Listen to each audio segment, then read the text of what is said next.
गुंडागर्दी कर रहे हैं, गुंडागर्दी नहीं चलेगी, नहीं चलेगी, गुंडागर्दी नहीं चलेगी, नहीं चलेगी। माइनिंग हटाओ, उत्तराखंड बचाओ, माइनिंग हटाओ, उत्तराखंड बचाओ। सर, आज आप यहाँ पहुंचे थे डीएम साहब से मिलने, क्या मामला था? आज हम लोग डीएम साहब के लिए पास इसलिए पहुंचे हैं कि मिट्टी पे बहुत दिक्कत आ रही थी परमिशन लेने पे। अगर हम लोग मिट्टी की परमिशन लेते हैं, पहली बात तो छोटी परमिशन ये लोग दे नहीं रहे हैं। मान लिया 500 घन मीटर या 200 घन मीटर या 1500 1000 घन मीटर की परमिशन के लिए 1 से 2 महीने लग जाते हैं परमिशन लेने के लिए। तब तक किसान को अपना खेत बोने का समय आ जाता है। तो ये जब से माइनिंग आई है, इन्होंने ये परमिशन बंद कर दी। अच्छा, हम परमिशन नदी से हो रही है, जितनी भी परमिशन हो रही है वो नदी से हो रही है। तो उसकी रॉयल्टी जो है 110 रुपये घन मीटर की चार्ज कर रहे हैं। हमारा ये निवेदन है सरकार से कि पहले 8 रुपये घन मीटर की रॉयल्टी हुआ करती थी, एकदम से इतनी ज्यादा रॉयल्टी बढ़ा दी मिट्टी खनन की। और चूंकि मिट्टी हम लोग किसान के खेतों से, किसान अपने खेत से दे रहा है, तो उसमें रॉयल्टी कम होनी चाहिए और माइनिंग से इसे बाहर किया जाए।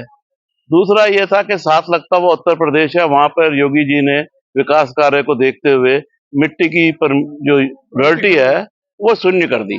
आज 5 साल से वहां पे मिट्टी की परमिशन रॉयल्टी शून्य है, जो मर्जी अपना ले जाए, सिंपल सी परमिशन होती है। और हम लोग क्योंकि नजदीक के रहने वाले हैं, उत्तर प्रदेश हमारे साथ में ही है, बॉर्डर का एरिया है, तो हम लोग चाहते हैं कि हमें वहां से मिट्टी यहाँ लाई जाए, उस पर कोई रोक ना हो। और यहाँ पे भी अगर मिट्टी की परमिशन मिलती है तो पूर्व की भांति एसडीएम साहब के यहाँ से हमें परमिशन मिल जाए, ताकि ये लोग विकास को देखते हुए मिट्टी सबको उपलब्ध हो जाए।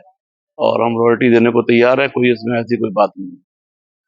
दिक्कत ये आ रही है कि माइनिंग वाले परमिशन दे नहीं रहे हैं, छोटी परमिशन ले नहीं पा रहे हैं हम लोग, बड़ी परमिशन की हमें जरूरत नहीं है, तो प्राइवेट माइनिंग वाले हैं, ये लोग अवरोध डाल रहे हैं। अब बताइए हम कैसे परमिशन ले ले 20,000 घन मीटर की, और कहाँ से लें जब खेत ही छोटा है किसान का, 1 एकड़ आधा एकड़ खेत है, उसमें कैसे निकाल लेंगे। किसान तो अपने खेत को उबड़ खाबड़ को समतल कराने के लिए मिट्टी उठवाता है, गड्ढा तो कराएगा नहीं किसान, इतनी कीमती जमीनें हैं। अच्छा, जो गवर्नमेंट की है तो वहां से हम करा नहीं सकते, नदी से इतना बड़ी छोटी परमिशन कैसे करा पाएंगे। तो हमारा ये कहना है कि छोटी परमिशन पूर्व की भांति एसडीएम साहब के यहाँ से हो जाए, ताकि सबका रोजगार चलता रहे। और इससे जो छोटे लोग, छोटे खनन के कारोबारी हैं, जो ट्रैक्टर ट्राली और छोटी छोटी गाड़ियों से अपना मिट्टी का खनन कारोबार कर रहे हैं, उनको कार्य मिल जाए, उनकी रोजी रोटी का सवाल है, रोजी रोटी चलने लग जाए। इसलिए छोटी परमिशन 500 घन मीटर की एसडीएम साहब के द्वारा से हो जाए, यही हमारी मांग है। ये जो प्राइवेट माइनिंग गवर्नमेंट उत्तराखंड ने कर रखी है, इसका सबसे बड़ा जो इफेक्ट पड़ रहा है, वो जो भी गाड़ी लेके मतलब बंदा अगर आता है तो तुरंत ही 1 लाख रुपए का चालान उसका काट देते हैं, 2 लाख। और 2 बार चालान कटने के बाद तीसरी बार उसकी रॉयल्टी उस गाड़ी की नहीं कट पाएगी। वो गाड़ी समझ लो कि कूड़े में चली गई उस बंदे की। वो बंदा कहाँ से अपनी गाड़ी की किस्त पूरी कर लेगा। सबसे बड़ी पहली बात तो ये। और दूसरी बात ये है कि जो मिट्टी का खनन है, इसको माइनिंग से बिल्कुल अलग हटाया जाए। इसमें कोई नदी का रोल नहीं है, कोई सरकारी भूमि का रोल नहीं है। ये जो मिट्टी है, ये आम किसान की खरीदी जाती है, पैसे दे करके उसको भी 4 पैसे बन जाते हैं किसान को। और इसका माइनिंग से बिल्कुल इसको अलग हटाया जाए, हमारी ये मांग है। इसमें कोई रोल नहीं होना चाहिए।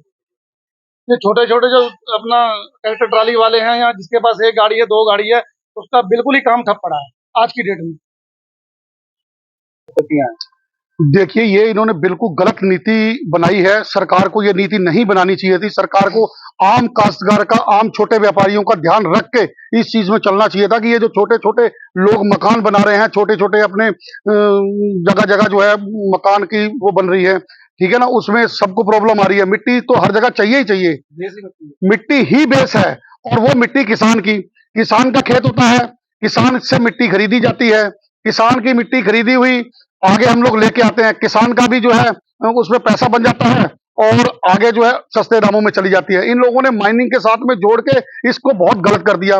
माइनिंग वालों की इतनी बड़ी गुंडागर्दी है कि जगह जगह वो गाड़ियां रोकते हैं, उसके बाद में उनके गुंडे छोड़े हुए हैं, वो लोग बदतमीजियां करते हैं, लड़ाई झगड़े करते हैं। अभी आपने बाजपुर में घटना सुनी होगी, उन लोगों ने अल्टो गाड़ी को तोड़ा, उसके चोटें मारी।